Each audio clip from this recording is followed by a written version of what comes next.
kabiyananay, magandang araw sa inyong lahat.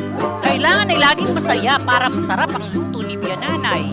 Bababara natin ng kalamansi at ginisa flavor mix ang manok at hahalu-haluin. At isang tabi muna natin pagkatapos natin ibaba.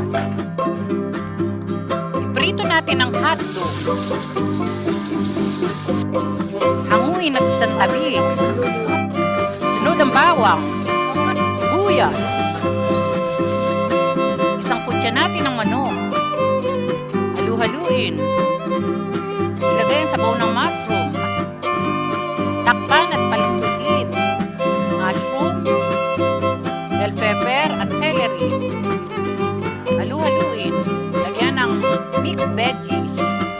All-purpose cream. Asin.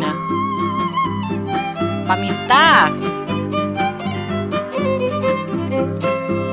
Cheese. Evaporated milk. Halu-haluin. Ilagay natin ang hotdog at ang itlog ng pugo.